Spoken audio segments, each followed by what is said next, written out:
আচ্ছা, আমরা তো single stage dividend discount model শিখে ফেলেছি। একটা কোম্পানি অফেন দেখা যায় যে specially young companies, bit smaller companies growing স্টেজে আছে, তখন তারা একটা গ্রোথ ফেজে থাকে। গ্রোথ ফেজে কোম্পানিগুলো হায়ার রেটে গ্রো করে। তো হায়ার রেটে যখন গ্রো করে, এই হায়ার রেটে গ্রো হয়তো একটা পিরিয়ড পর্যন্ত থাকে। পরে মোর কম্পিটিশন, নিউ এন্ট্রি, মোর রেগুলেশন, এগুলোর কারণে দেখা যায় যে গ্রোথটা কি হবে, কমে যাবে, এন্ড ইভেন্চুয়ালি ম্যাচিউর স্টেজে চলে যাবে।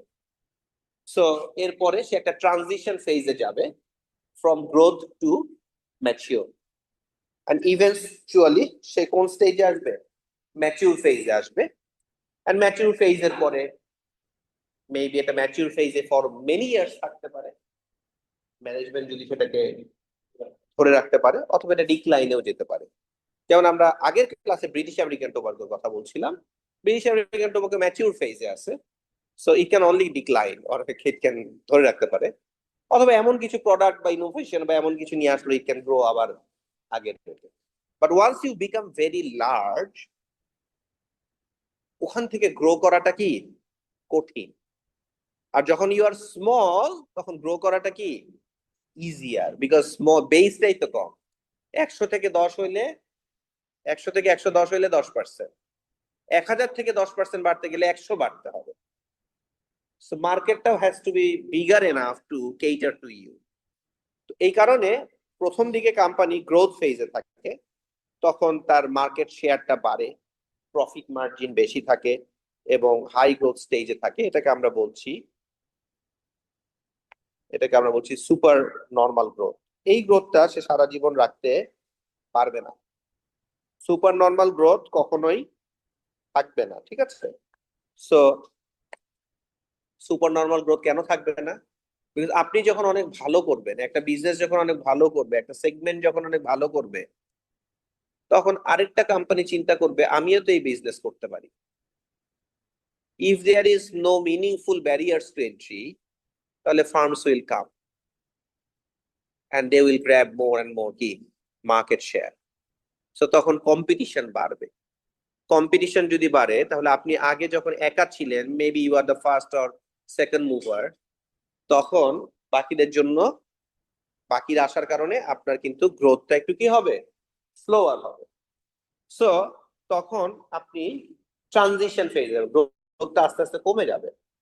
কমতে কমতে একটা পর্যায়ে যে যখন ইন্ডাস্ট্রিটা ম্যাচিউর হয়ে যাবে, মার্কেটটা অনেক বিগার হয়ে যাবে, তখন ফার্দার গ্রো করাটা কি কঠিন। যেমন 2000 সাল থেকে 2010, 11, 15 পর্যন্ত টেলকো ইন্ডাস্ট্রি অনেক ভালো গ্রো করেছে।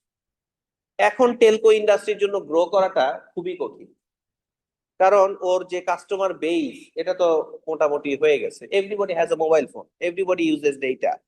সো আলটিমেটলি ফার্দার নতুন কাস্টমার পাওয়াটা কঠিন, এবং ওর সাইজটা এত বেশি, এত বড়, ওখান থেকে মিনিংফুল গ্রোথ পাওয়াটাও কি কঠিন। এই কারণে দেখবেন গ্রামীণ ফোনের রেভিনিউ এখন আগের মতো গ্রো করে না। আগে অনেক বেশি গ্রো করতো, প্রফিট আগের মতো গ্রো করে না। Grameenphone for the last 7-8 years একই ইপিএস, একটু কম বেশি, ওভাবে গ্রো করছে না। Still good, it's a cash cow business, generate a lot of cash, so you invest and get a good meaningful return, but super normal return পাবেন না। Super normal return পেয়েছে যারা আর্লি স্টেজ গ্রামীণ ফোনে ঢুকছে, ঠিক আছে? আবার ওই স্টেজে সবাই যে গ্রামীণ ফোনের মতো সাকসেসফুল হইতে পারবে, নট নেসেসারিলি। টেলিনর ইন্ডিয়াতে যে কিছু করতে পারে নাই, আবার এয়ারটেল ইন্ডিয়াতে অনেক কিছু করছে, বাংলাদেশে সে কিছু করতে পারে নাই। সো ওই জিনিসগুলো ইজ ইম্পর্টেন্ট। সো ম্যাচিউর ফেজে ইভেন্চুয়ালি যাবে, এটা আপনার অ্যাসাম্পশন। ম্যাচিউর ফেজে যেহেতু অনেক গ্রো করবে না, স্লোয়ার রেটে, তখন আপনি ডিডিএম ইউজ করতে পারবেন।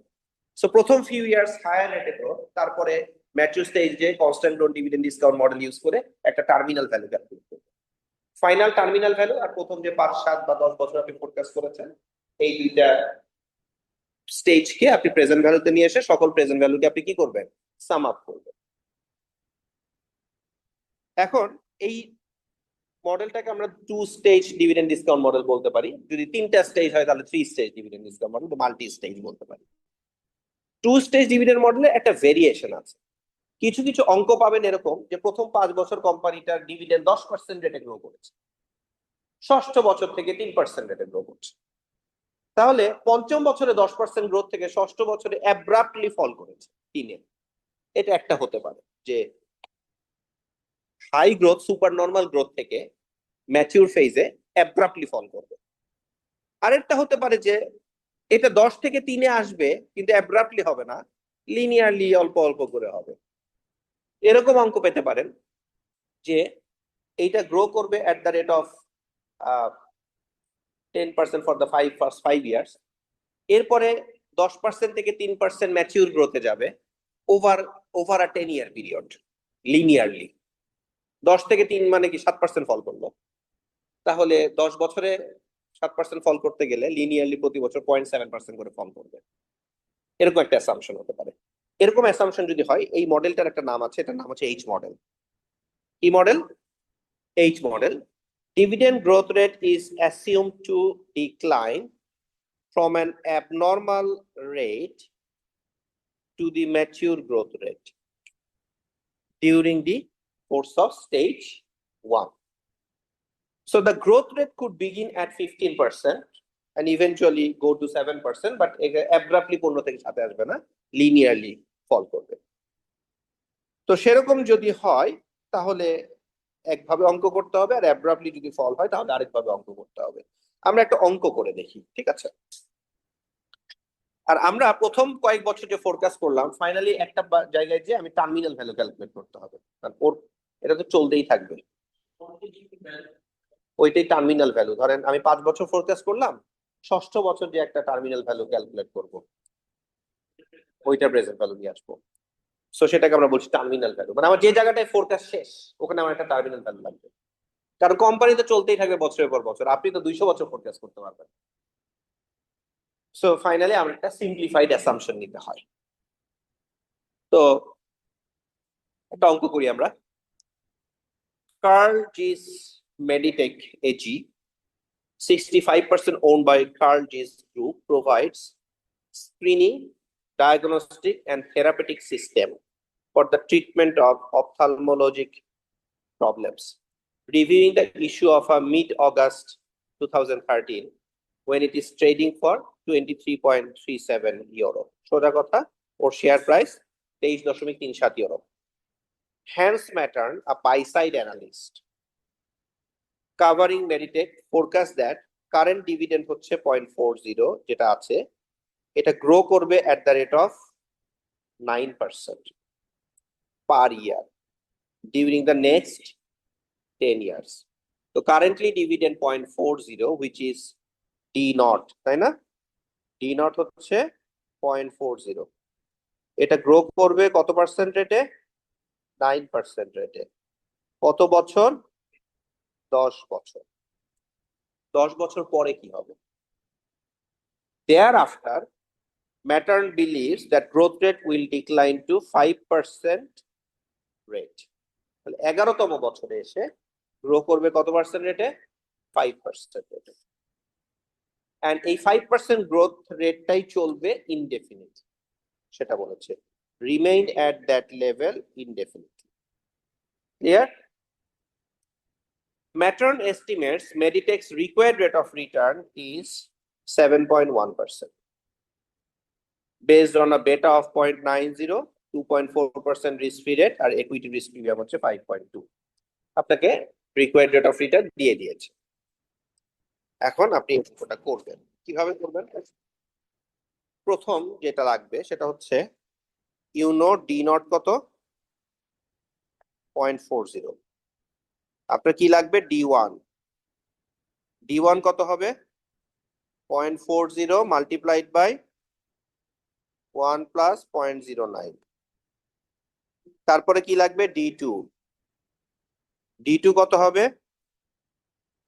D not into 1.09 square. এভাবে করে করে D10 কত হবে? D not into 1.09 two the power 10। D11 লাগবে। D11 কত হবে? D10 multiplied by 1.05। ওকে, আচ্ছা, এ পর্যন্ত কি বুঝলাম? পারবো? D11 তো হচ্ছে 11তম বছরের ডিভিডেন্ড। D11 কে ধরে নেন D1, D11 কে ধরে নেন D1, আমরা পড়েছি না? D1 divided by R minus G equal to V0। তাহলে D11 divided by R minus G, R হচ্ছে 7.1%, G হচ্ছে কনস্ট্যান্ট গ্রোথটা 5%, করলে V কত হবে? এটা V0, তাহলে এটা V কত হবে? V10। এটা বুঝলাম কিনা? D11 কে যখন ডিসকাউন্টিং করব, D11 divided by R minus G, এটা হবে কি? V10, মানে 10ম বছরের ভ্যালু। এটা কি সবাই বুঝতে পারছেন? এনিওয়ান বুঝেন নাই? এমন কেউ আছেন? আচ্ছা, আপনি এভাবে দেখেন, আপনি মনে করেন এখন আছেন, হ্যাঁ,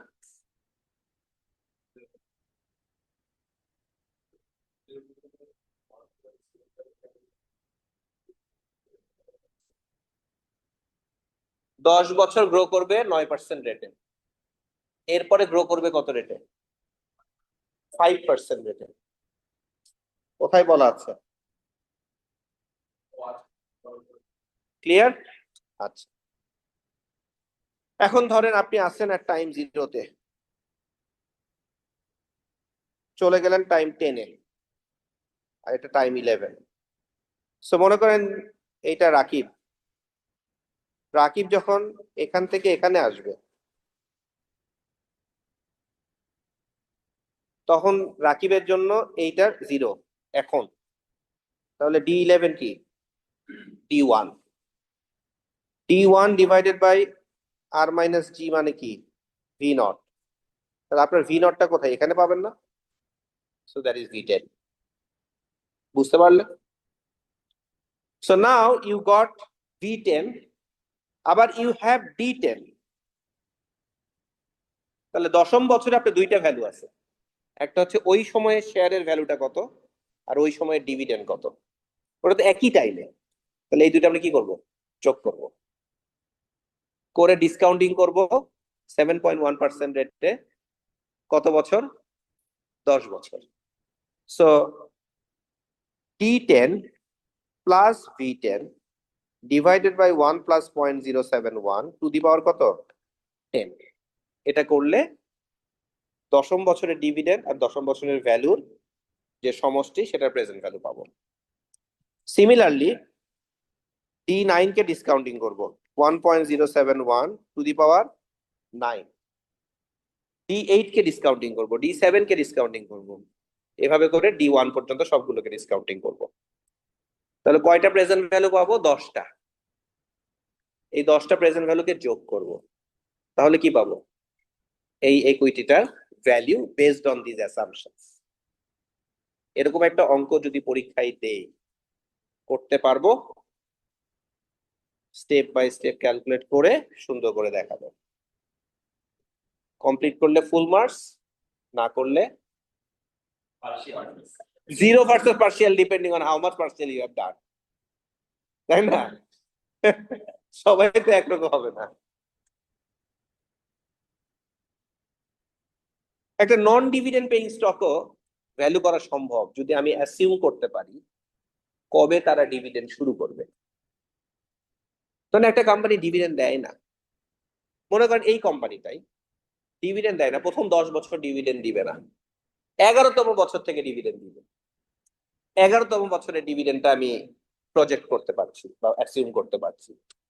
তাহলে ওইটার, এবং তারপরে আমি ধরে নিচ্ছি এটা কনস্ট্যান্ট রেটে গ্রো করবে for ever, for example, or তখনও সুপার নর্মাল গ্রোথ হতে পারে ডিপেন্ডিং অন।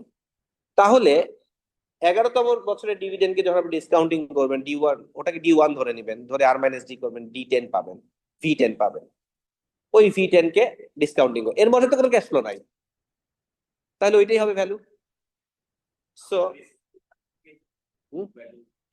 অন্যগুলো দিয়েও তো করতে পারি, আমি বলছি যদি আমরা এখন যখন পড়ছি, কোন চ্যাপ্টার পড়ছি? Dividend discount model. সেখানে আমি ধরে নিচ্ছি কোম্পানিটা ডিভিডেন্ড ডিসকাউন্ট মডেলের জন্য অ্যাপ্লিকেবল, ঠিক আছে? সো নর্মালি ডিভিডেন্ড পেইং না হলে ডিভিডেন্ডের জন্য অ্যাপ্লিকেবল না। তবে ডিভিডেন্ড পেইং না হলেও যদি আমি অ্যাসিউম করতে পারি অমুক বছর থেকে ডিভিডেন্ড শুরু করবে, তাহলে ডিভিডেন্ড ডিসকাউন্ট মডেলটাও আমি অ্যাপ্লাই করতে পারবো। এটা কি বুঝাইতে পারছি? ক্লিয়ার? আপনি সবাই বুঝতে পারছেন? এরকম একটা অঙ্ক আমরা দেখি। Assume that a company is currently paying no dividend and will not pay one for several years. অনেকদিন ডিভিডেন্ড দিবে না। If the company begins paying a dividend of $1 5 years from now, 5 বছর from now $1 করে pay করা শুরু করবে, তার মানে হচ্ছে D5 equal to 1। এটা কি বোঝা যায়? বোঝা যায়? And the dividend is expected to grow at the rate of 5% thereafter. তাহলে D5 divided by R minus G করলে কি পাবো? V4। D5 হচ্ছে 1, R হচ্ছে আমাকে দিয়ে দিয়েছে কত পার্সেন্ট? 11%, G হচ্ছে 5%, তাহলে 1 divided by 0.06, 16.67 হবে। ক্যালকুলেট করে দেখেন। ঠিক আছে?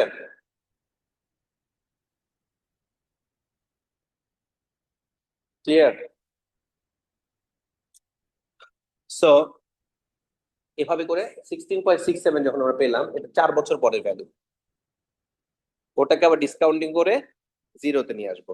আমি এই যে অ্যামাউন্টটা পাবো সেটাকে 1 প্লাস 0.11 টু দি পাওয়ার 4। ঠিক আছে? তাহলে আমরা ভি নট পাবো। ক্লিয়ার? পারবো? পারবো?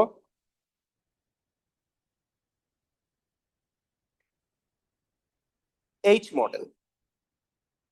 এইচ মডেলের ফর্মুলাটা মনে রাখবেন, দিস ইজ দি ফর্মুলা।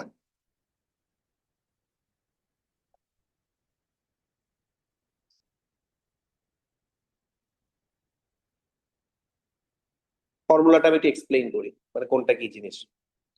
ফর্মুলায় দুইটা জিনিস আছে, দুইটা জি আছে দেখবেন, একটা হচ্ছে জিএস আর একটা দেখবেন জিএল। জিএলটা হচ্ছে long term growth, which is the constant growth, আর জিএসটা হচ্ছে শর্ট টার্ম গ্রোথ, যেটা হচ্ছে অ্যাবনর্মাল গ্রোথ। তো অ্যাবনর্মাল গ্রোথ থেকে ম্যাচিউর গ্রোথে আসতে ওর একটা টাইম লাগবে, এটা বলে দিবে আপনার কোয়েশ্চেনে, 10 বছর, 15 বছর, 20 বছর, হোয়াট এভার। যে টাইমটা বলে দিবে তার হাফ নিবেন। কারণ যদি বলে 10 বছরে এটা সুপার নর্মাল গ্রোথ থেকে ম্যাচিউর গ্রোথে আসবে, তাহলে নিবেন কত? 5। এইচ হচ্ছে সেটা, তাহলে এইচ হবে 5। তো তাহলে এইচ হবে হাফ অফ দ্য ইয়ার্স। যত বছরে এটা অ্যাবনর্মাল থেকে ম্যাচিউর গ্রোথে আসবে তার কি হবে? হাফ। টি নট তো আমরা চিনি, কারেন্ট ডিভিডেন্ড। আর তো আমরা চিনি রিকোয়ার্ড রেট অফ রিটার্ন। আর কিছু আছে এখানে আননোন? নাই। Then use this formula. এইটা বারবার লিখবেন ফর্মুলাটা, অঙ্ক করবেন, তাহলে পরীক্ষায় মনে থাকবে। কারণ পরীক্ষার হলে যাওয়ার পর এরকম একটা অঙ্ক দিচ্ছি, আপনি এই ফর্মুলাটা ভুলে গেছেন, তাহলে এই অঙ্কটা হবে? হবে না। যত বছরে ডিক্লাইন করবে তার হাফ নিবেন। একটা অঙ্ক করুন, দেখেন এখানে ফর্মুলায় কোনটা কোনটা আপনি চিনেন না। এটা তো একটা ম্যাথমেটিক্যাল মডেল ফল করে আসছে আর কি, সো ডিরাইভ করে আসছে, এর পিছনে একটা ব্যাকগ্রাউন্ডে ক্যালকুলেশন আছে। হ্যাঁ বল। এইচটা হচ্ছে, আমি একটা অঙ্ক করাই তাহলে বুঝতে পারবেন। এইচটা হচ্ছে ইজ এ কনস্ট্যান্ট না, এইচটা ইজ এ ভেরিয়েবল, কারণ যত বছরে ডিক্লাইন হবে এইচ তত হবে, সেটা তো কনস্ট্যান্ট না। হ্যাঁ, আমি অঙ্কটা করি, দেখেন, তারপরে আপনার কনফিউশন দূর হবে। ডেকে তুলেন ওনাকে, জেগে থাকেন, আপনাকে বলছি মাঝখানে।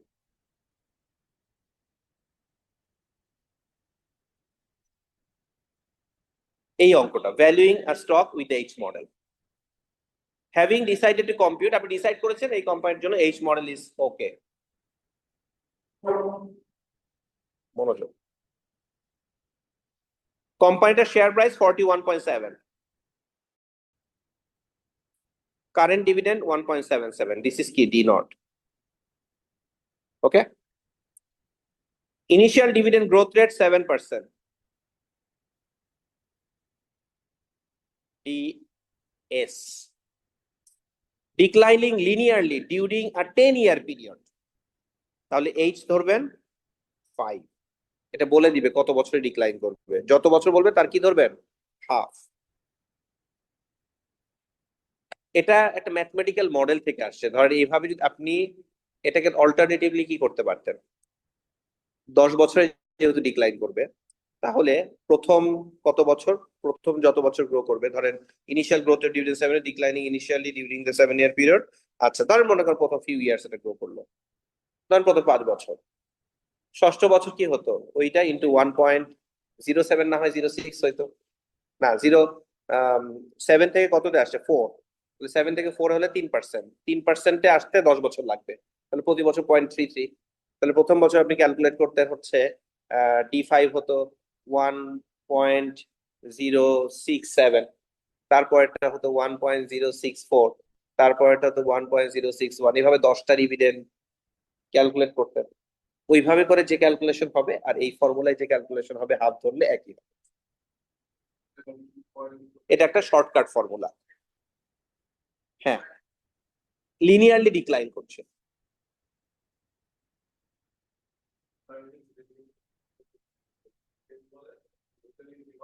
ওইটা হাফ নিব। হ্যাঁ, যদি এটা 15 বছরে বলতো তাহলে 7.5 নিতাম। এখন 10 বছরে 7 থেকে 4-এ আসবে, তাহলে প্রতি বছর কতটুকু করে করবে গ্রোথ রেট, 0.3 করে। এখন যদি 15 বছরে 7 থেকে 4-এ আসতো, তাহলে 3% কমবে 15 বছরে, তাহলে প্রতি বছরে কত পার্সেন্ট করে করতো, 3% ডিভাইডেড বাই 15। ঠিক আছে, কিন্তু আমার লাগবেটা কি, আমার ফর্মুলা অ্যাপ্লিকেশনের জন্য আমার লাগবে কত বছরে কমবে। এখানে বলে দিয়েছে 10 বছরে কমবে, তাহলে তার হাফ নিব। যদি 20 বছর বলতো তাহলে 10 নিতাম, 15 বছর বললে 7, 7.5 নিতাম, 5 বছর বললে 2.5 নিতাম। ওকে, Delacour estimates DG's required rate of return হচ্ছে 9.5%, so this is R। আপনার তো সবই আছে, এখন ফর্মুলায় বসায় দেন। ডি নট কত, 1.7, এই ফর্মুলাটা আমরা অ্যাপ্লাই করি। 1.7 multiplied by 1 plus 0.07 plus 1.7 into 5 into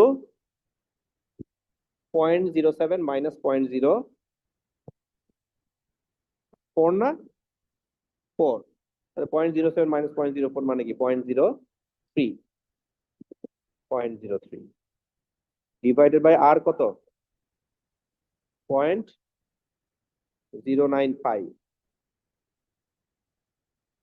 mature growth কত 0.04। ঠিক আছে, ক্লিয়ার, বুঝে গেল, পারবো। চ্যালেঞ্জিং কাজটা এখানে কিন্তু ফর্মুলা মনে রাখাটা। এরকম একটা অঙ্ক আমার সিএফএ লেভেল 2 পরীক্ষা আসছিল 2010 সালে, আই হোপ পারছি।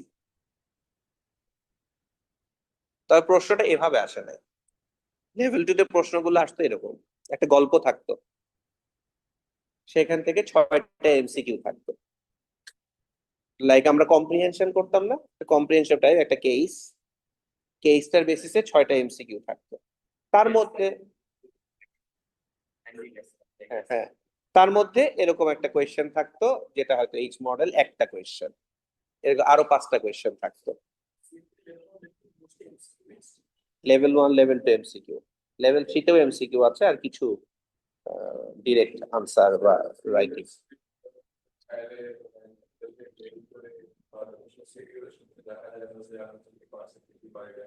না, ওরা জাস্ট বলবে আপনি পাস করছেন কত, একটা পয়েন্ট এখন নাওএডেজ দেয়, ওটা কিভাবে ক্যালকুলেট করে সেটাও খুব কঠিন। আগে আমাদেরকে জাস্ট বলতো কত পার্সেন্টের উপরে পাইছি, রেঞ্জ বলতো, এটা চেঞ্জ হয় প্রতি বছর। But you can not, and you don't need, you just need to know আমি পাস করছি কি পাস করি নাই। আর কিছু জানার দরকার নাই। কারণ পাস যদি না করেন তাহলে আপনি আবার দিবেন, অর জীবনেও দিবেন না সে, ঠিক আছে? আবার দিলে আপনি যেটা ভালো করছেন ওটাও আবার ভালো করতে হবে, যেটা খারাপ করছেন ওটাও ভালো করতে হবে। না না, লেভেল 2টাই তো আবার দিতে হবে, তাই না? তো এখন ধরেন ওখানে 10টা সাবজেক্ট, ধরেন আপনি কর্পোরেট ফাইন্যান্সে খারাপ ভালো করছেন, আর ধরেন আপনি ইকোনমিক্সে খারাপ করছেন, আর 6 মাস পরে আপনি পরীক্ষা দিতে পারবেন আর্লিয়েস্ট। 6 মাস পর যখন আপনি আবার পরীক্ষা দিবেন, দেয়ার ইজ এনি গ্যারান্টি যে আপনি আবার কর্পোরেট ফাইন্যান্সে ভালো করবেন? কোনো গ্যারান্টি আছে? নাই। পরীক্ষা একটাই, there is only one exam, একটা exam, there is only one exam. না, একটা লেভেলে একটা এক্সাম, বাট একটা এক্সামে 10টা সাবজেক্ট আছে। আপনি কি করেন, আপনি এবার কয়টা কোর্স নিছেন? 4টা কোর্স। 4টা কোর্সে 4টা পরীক্ষা 4 দিন দেন না? দেয়ার আর সাম কেসেস একদিনে 2টা পরীক্ষা থাকে। হোয়াট ইফ যদি পরীক্ষাটা এরকম হতো, একটাই পরীক্ষা নিব, 100টা কোয়েশ্চেন সে 4টা কোর্স থেকেই আসবে, and you can only pass and fail, তাহলে either you would move to the next semester or you stay করলে আপনার 4টা কোর্স আবার করা লাগবে।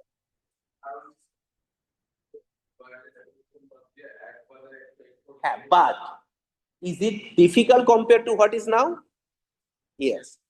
এখন ওইটা 4টার জায়গায় 10টা সাবজেক্ট, আর সিলেবাসটা এত ছোট না। কেমন? ধরেন 10টা সাবজেক্ট মিলে নাম্বার অফ পেজেস হবে রাফলি 3000।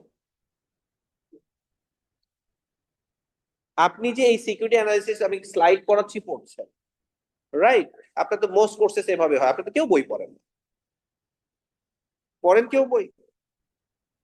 পড়েন না। বই পড়াইতে গেলে তো পরে আবার বলবেন যে আমাদেরকে এত কষ্ট করাচ্ছে, এত পড়ছে, এই সেই। হ্যাঁ, তো তাহলে আপনার যদি এরকম 3000 পেজ পড়ে পরীক্ষা দিতে হতো 10টা ডিফারেন্ট সাবজেক্ট, ইজ ডিফিকাল্ট একটা এক্সাম। 10টা ডিফারেন্ট এক্সাম হলে it would have been lot easy, but it is difficult দেখেই এটার ভ্যালুটা কি বেশি। এটা ডিফিকাল্ট দেখে এটা সাপ্লাই কি হবে লিমিটেড। এখন একটা সময় বিবিএ আর এমবিএ এর অনেক ডিমান্ড ছিল, কারণ ইট ওয়াজ লিমিটেড। এখন randomly pick up a person from the rasta, Merul Baddai, he or she will be a BBA. So BBA no longer কি বলবো যে sought after thing. MBA no, it's everybody has it. হ্যাঁ, ওই মেজরটা আপনার কতটুকু major আমি তো দেখতেছি, ঠিক আছে? So it's not much.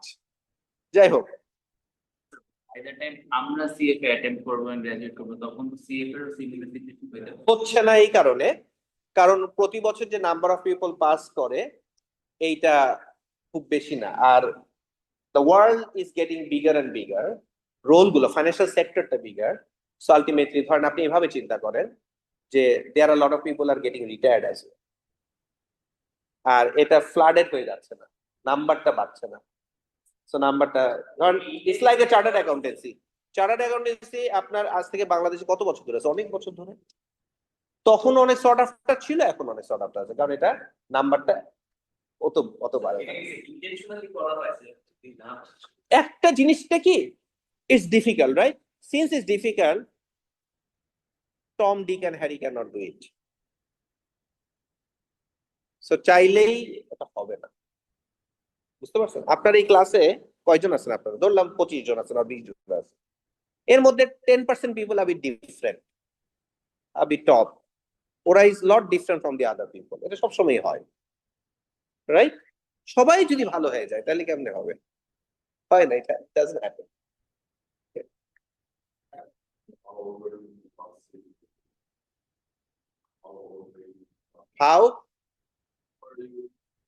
How old? আচ্ছা, আমি পাস করছি 2009 সালে, ঠিক আছে? তখন আমার বয়স কত ছিল তাহলে হিসাব করেন। আমার এসএসসি 2002, আমার এইচএসসি 2004, অ্যারাউন্ড হবে, less than that, less than that. ঠিক আছে, হ্যাঁ তখন আমি 4th ইয়ারে জাস্ট শুরু, ফাইন্যান্সে ছিলাম। So আমরা আসি example 16, using H model, information given, estimate the per share value. পারবো? পারবো না? আমি অলরেডি ফর্মুলা দেখাই দিলাম। So you can do it. Okay. Number 17, এটা 3 স্টেজ ডিডিএম। এটা কয় stage? 3 stage. IBM as of early 2013 pays a dividend of 3.30 per year. H মডেলটা তো sir two stage DDM model, যেটা লিনিয়ারলি Actually 3, কারণ প্রথম few years 7, তারপরে linearly drop করছে, তারপরে 4। সেটাকে 2 স্টেজে নিয়ে আসা হয়েছে, সেটাকে 2 স্টেজে নিয়ে আসা হয়েছে। Required rate of return for IBM হচ্ছে 9%, আর তাহলে কত? 9%। ডিভিডেন্ডস will grow at 14% for next 2 years. Dividend কত এখন? 3.30, 14% রেটে গ্রো করবে কতদিন? 2 বছর। তারপরে 12% রেটে গ্রো করবে কতদিন? 5 বছর। তারপরে 6.75% রেটে কত করবে? কতদিন? thereafter। তাহলে ডি নট হচ্ছে 3.30, D1 হচ্ছে 3.30 মাল্টিপ্লাইড বাই 1.14, 14% 2 বছর। D2 হবে 3.30 into 1.14 স্কোয়ার। D3 হবে এর পরের বছর থেকে কত পার্সেন্ট রেটে গ্রোথ? 12% রেটে। তাহলে 3.30 into 1.14 square which is D2 multiplied by 1.12।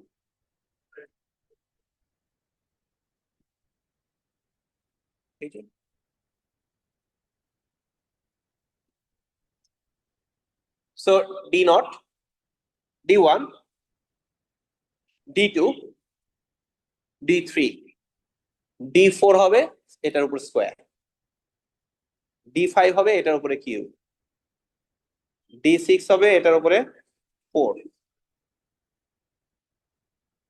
এটা তো 14% রেটে 2 বছর ছিল, আর এটা তো 12% রেটে এই D2 হচ্ছে এই পর্যন্ত, তারপরে সেটা 12% রেটে গ্রো করবে। 1 বছর, 2 বছর, 3 বছর, 4 বছর, 5 বছর। তাহলে এরকম কত পাবেন? D3, D4, D5, D6, D7। So D7টা কি হবে? ফাস্ট ফরওয়ার্ড, D7 হবে 3.30 into 1.14 square into 1.12 to the power 5। R D8 কি হবে? D7 এ যা পাবো মাল্টিপ্লাইড বাই 1.0675, এটা হবে D8। ক্লিয়ার? D8 কে ভাগ করব আর মাইনাস ডি দ্বারা। T হচ্ছে 6.75%, আর হচ্ছে আমার কত পার্সেন্ট?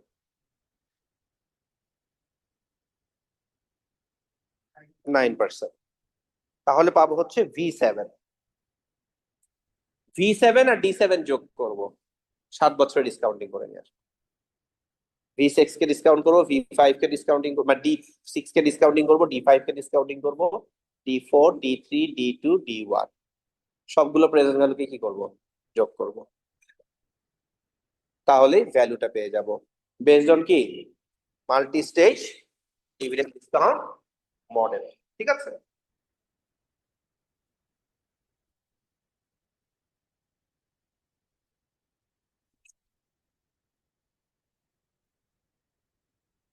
স্প্রেডশিট মডেলিং এটা আপনার পরীক্ষার জন্য দরকার নাই, বাট যারা ফাইন্যান্সিয়াল মডেলিং কোর্স করছেন তারা ওখানে এরকম একটা মডেল তৈরি করতে পারেন। এগুলো তো আসলে মডেল থেকেই আসবে, তাই না? এই যে আমরা জি পাচ্ছি লাস্টে, ফাইনাল গ্রোথ, ম্যাচিউর গ্রোথ, এটাকে আমরা বলি সাস্টেইনেবল গ্রোথ রেট। এটাকে আমরা কি বলি? সাস্টেইনেবল গ্রোথ রেট, মানে এই রেটে গ্রো করবে ফর এভার। তো এই সাস্টেইনেবল গ্রোথ রেট কিভাবে বের করব? এটা হচ্ছে তার থিওরিটিক্যাল ফর্মুলা। কথাটা খেয়াল করেন, আমি কিন্তু বলি নাই এটা তার ফর্মুলা, আমি কিন্তু বলছি এটা তার theoretical formula. What does it mean? It means practically different হবে, রাইট? একটা মানুষ যখন একটা কথা বলবে, কথার মধ্যে অনেক মিনিং দিয়ে দেয়, you have to correct it. কথার মধ্যে অনেক গ্যাপস থাকে, গ্যাপসটা বের করতে হবে। সো যখন আমি বলছি এটা থিওরিটিক্যাল ফর্মুলা, তার মানে there is a practical formula, right? তাকে আমি থিওরিটিক্যাল ফর্মুলাটা শিখি, বিকজ এটা পরীক্ষায় আমাদের দিতে হয়, পরীক্ষায় আসে আর সো অন। থিওরিটিক্যাল ফর্মুলাটা হচ্ছে return on equity. We all know you. What is return on equity? Multiplied by retention ratio. B for retention ratio. Retention ratio মানে 1 minus payout ratio. So আপনি পেলেন একটা কোম্পানির payout ratio 40%, তাহলে retention ratio 60%. কোম্পানিটা 15% রেটে গ্রো করছে, কোম্পানিটা 15% রেটে গ্রো করছে, তাহলে 6, 15, 90, 9% রেটে গ্রো করবে। ঠিক আছে? কারণ আপনি যখন কারো কাছে কোনো কিছু পিচ করবেন, you have to আন্ডারস্ট্যান্ড এবং এক্সপ্লেইন। এখন এটা তো ধরেন আমরা ধরলাম 15% রেটে গ্রো করছে, 15% তার আরোই, আর পে আউট রেশিও হচ্ছে 40%, রিটেনশন 60%, তাহলে 9% রেটে গ্রো করবে ফর এভার। আমি করে নিচ্ছি, যখন আমি এটা বলে দিচ্ছি তখন আমি ধরে নিচ্ছি তার আরোই 15% থাকবে ফর এভার, তার রিটেনশন রেট 60% হবে for ever. What if that is not the case?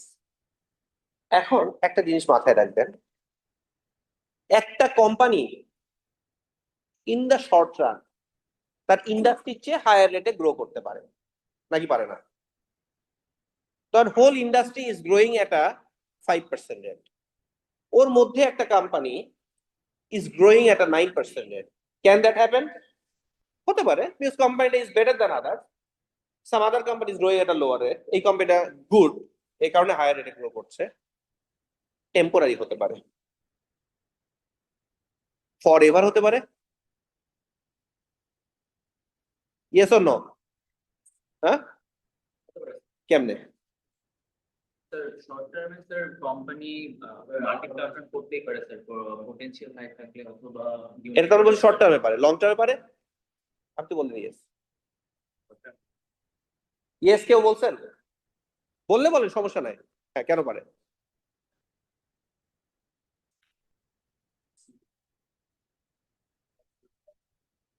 আপনার সব কথা আমি বিশ্বাস করলাম, আর I agree. Let's do a math, let's do a math. If industry grow at the rate of 5% forever, and if the company grow at the rate of 9% forever, তাহলে at some point of time the company will be bigger than the industry. কখনোই একটা industry চেয়ে একটা ইন্ডাস্ট্রির মধ্যের company বড় হইতে পারে না, তাহলে তো কোম্পানিটাই ইন্ডাস্ট্রি হয়ে যাবে।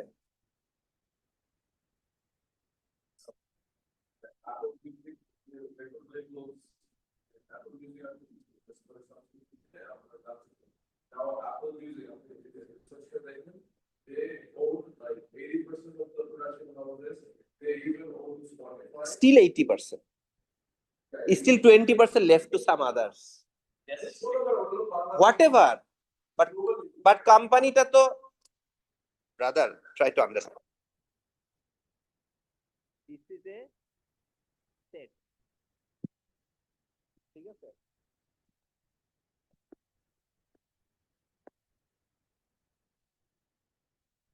ইন্ডাস্ট্রি, একটা company is a subset of the industry, right? So কোম্পানিটা হয়তো এরকম হতে পারে,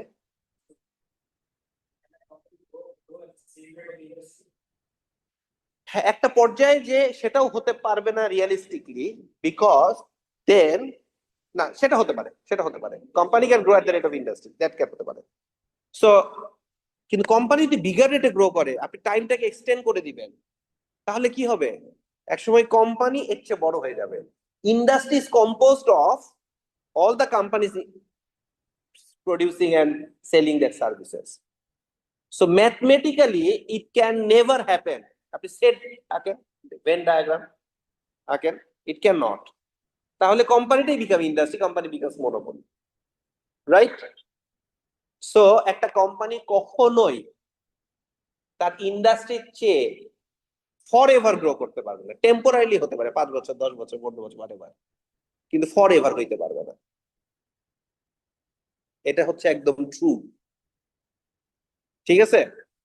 আচ্ছা, সেম গোস ফর অনেকগুলো ইন্ডাস্ট্রি নিয়ে একটা ইকোনমি। কোন একটা industry growing at a very higher rate, but it can not grow faster than economy for ever, because all the industry মিলেই তো ইকোনমি। তাহলে ওই ইন্ডাস্ট্রিটাই ইকোনমি হয়ে যাবে। সো এটা হচ্ছে রিয়ালিস্টিকলি। আবার ইকোনমিটা হতে পারে ফাস্টার রেটে গ্রো করছে than the world economy. Bangladesh growing at ধরেন 4, 5, 6% rate, world economy is growing at 2.5-3% rate, হতে পারে। বাংলাদেশে একসময় 7-8% রেটে গ্রো করতো, গভর্নমেন্ট বলতো আমরা 10% রেটে গ্রো করবো, সেদিনকার কথা বলতো, বা তারা বলতো আমরা 7-8% রেটে গ্রো করবো for ever or what ever, কিন্তু আসলে হবে না। হ্যাঁ, তাদের অনেক সম্পর্ক ছিল 2041-এ বাংলাদেশ কেমন হবে, 2099-এ বাংলাদেশ কেমন হবে, সব প্ল্যান পেপার ছিল আগের রিজিমে। এখন আমরা দেখতেছি ওই নাম্বার গুলাই এক্সাজারেটেড ছিল। তো মূল জিনিস হচ্ছে একটা ইকোনমি, ছোট economy, growing economy, emerging economy, frontier economy can grow faster than developed economy. যে কারণে হয়তো America can grow at 2% rate, Bangladesh can grow at 5% rate, but that can not grow for ever. কেন? বিকজ এটা যদি for ever হয় তাহলে তো বাংলাদেশ একসময় আমেরিকার চেয়ে বড় হয়ে যাবে। বুঝতে পারছেন? So একটা emerging economy, frontier economy may grow at higher rate compared to developed economy. And সব ইকোনমি মিলেই তো world growth. In the long run world গ্রোথটাতে সবাই কি করবে? অ্যাপ্রোচ করবে। সো আপনি যদি মনে করেন যে world will grow at the rate of 3% real rate, and যখন আপনি একটা ইকোনমি অনেক ম্যাচিউর হয়ে যাবে তখন ইনফ্লেশন এত হাই থাকবে না, লোয়ার থাকবে, ইউ মাইট এক্সপেক্ট যে 5 to 6% রেটে এটা গ্রো করবে ফর এভার।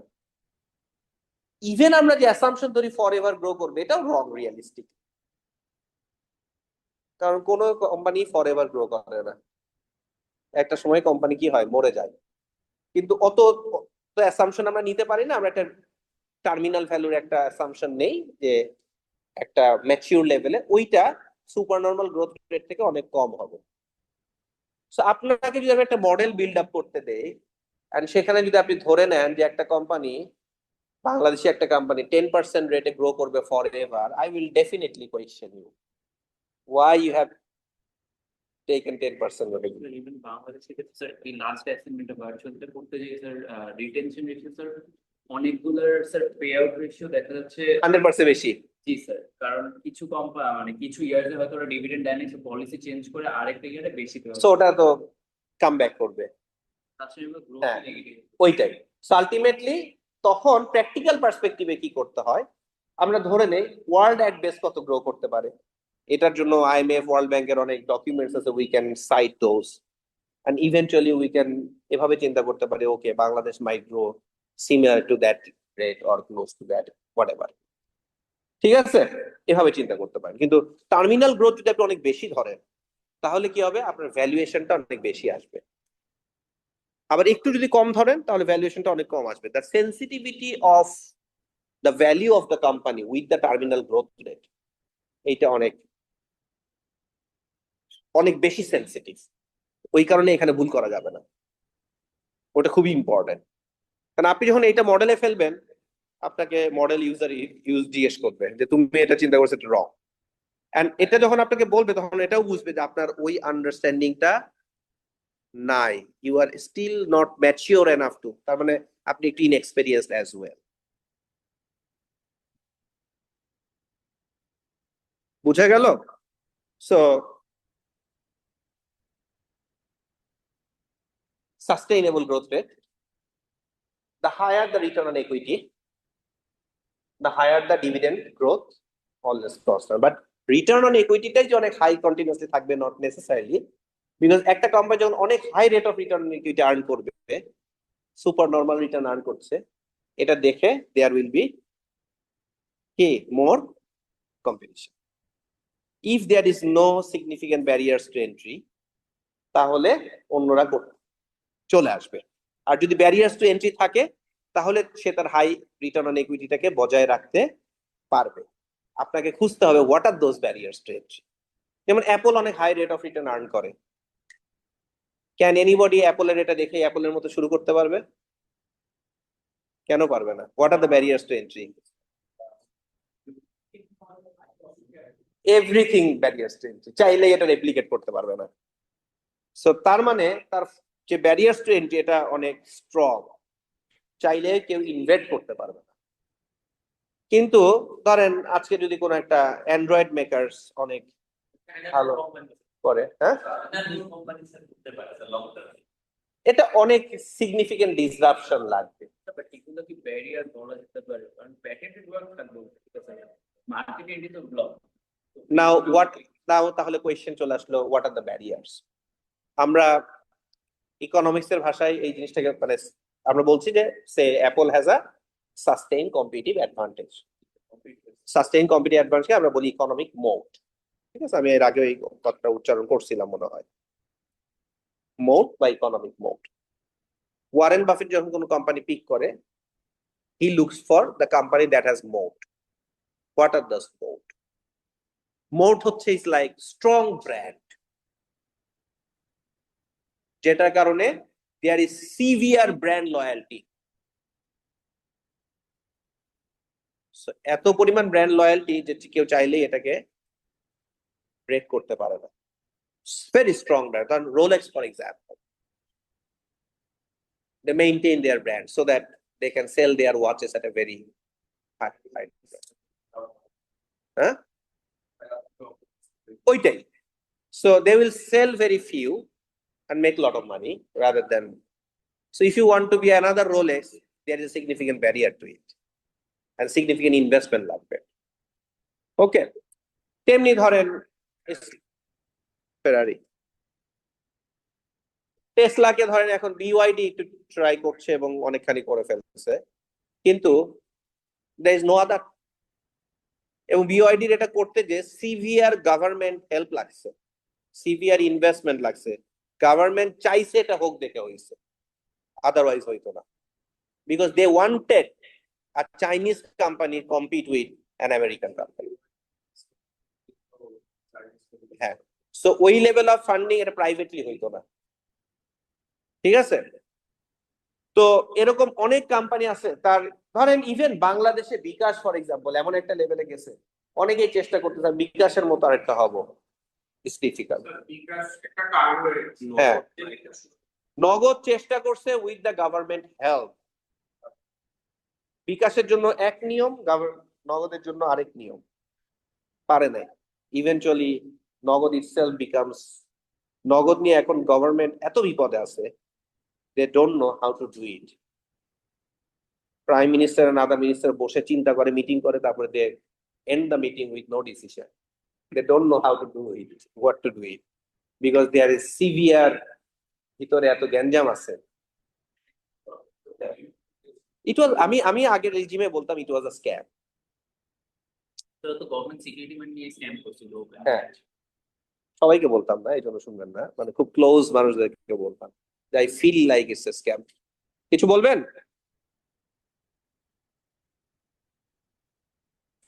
কিছু বলবেন? কিছু বলবেন? ও, বসতে পারেন চাইলে। ওকে, সো মানে আমি নগদের এটাকে আমি বলছিলাম it's a scam because there are lot of money is being getting. ঠিক আছে, হ্যাঁ। সো এই যে Tanvir Masuk and all this thing issue or whatever, government help, হ্যাঁ, এই ডাক বিভাগের নামে আগের গভর্নমেন্ট এখানে ওখানে অনেক ইনফ্লুয়েন্সিয়াল লোকজন অনেক কিছু করে ফেলছে, ওগুলো এখন পাবলিকও হয় না। ঠিক আছে, বাট তখন বলা যাইতো না পাবলিক, বললে তো আমাকে ধরে নিয়ে যাবে। আপনি মামলা পেলে মামলা কিন্তু অন স্পট দেওয়া হবে। তো মামলা পেলে ওদের যদি আপনি হ্যাঁ, এখনো ওটা গভর্নমেন্টে হেল্প কেন পাচ্ছে? কারণ এখানে তো একটা ডাক বিভাগ আছে, তাদের একটা ওনারশিপ আছে, দ্যাটস এ গভর্নমেন্ট ওনারশিপ। এই কারণে they get preferential treatment. But আপনি যতই গভর্নমেন্টের হেল্প পান, আপনার যদি নিজের কোনো কম্পিটিটিভ অ্যাডভান্টেজ না থাকে, ইউ ক্যান নট। আরেকটা এক্সাম্পল দিই, প্রথম যখন 3G লাইসেন্স আসলো, 3G, তখন এটা একটা buzzword, Bangladesh moving into 3G licence. Everyone is getting option করছিল, গ্রামীণ ফোন, রবি এন্ড এক্সেট্রা। কারণ 2G তে কিছু করা যাইতো না। 2G ইউজ করে দেখছেন? আর আপনারা এখন তো 5G ইউজ করেন। তাহলে চিন্তা করেন, 2G ইউজ করে আপনার ক্যাপাবিলিটি আর 4-5G ইউজ করে আপনার ক্যাপাবিলিটি, হিউজ ডিফারেন্স না? That gives you a lot of economic power. আপনি as a single person can do a lot of thing, যেটা 2G তে করা যাইতো না। আজকে 2G থাকলে কি আগাইতে পারতেন? অনেক কিছু করতে পারতাম না আমরা। তো যখন এটা প্রথম আসছে 3G টা, কারণ আগে তো 3G, তারপরে 4G, তারপরে না 5G। তো গভর্নমেন্ট কোম্পানি টেলিটক, তাদেরকে 1 বছর আগে 3G লাইসেন্স গভর্নমেন্ট দিচ্ছে, 1 বছর আগে। অন্যদেরকে দেয় নাকি? 1 বছর পরে প্রাইভেট কোম্পানি গুলোকে অপশন করতে দিচ্ছে। তাহলে আপনি তো 1 ইয়ার হেড স্টার্ট পাইছেন। টেলিটক কি করতে পারছেন? কিছুই করতে পারেন। অথচ আপনি যদি 5 মাসও হেড স্টার্ট দিতেন গ্রামীণ ফোনে অথবা রবিকে, এটা তো আপনি দিতে পারতেন না, বিকজ দ্যাটস প্রাইভেট। কিন্তু এটা দিছে। তার মানে কি, গভর্নমেন্টের কোম্পানিগুলো অনেক প্রেফারেন্সিয়াল ট্রিটমেন্ট পায় ফ্রম গভর্নমেন্ট, এরপরও কিছু করতে পারে না, because there are lot of bureaucracy, there are lot of corruption and blah blah blah blah. এরপরে একটা মডেল আছে, প্রাট মডেল, এটা আপনাদের দরকার নাই আপাতত, এনাফ। সাস্টেইনেবল গ্রোথ পর্যন্ত পড়লেই এনাফ। এখানে আমরা ডিভিডেন্ড ডিসকাউন্ট মডেলটা শেষ করছি। সো আমরা ডিভিডেন্ড ডিসকাউন্ট মডেলের যে কনসেপ্ট বললাম, এই সিমিলার কনসেপ্ট গুলো কিন্তু আমরা ইউজ করতে পারবো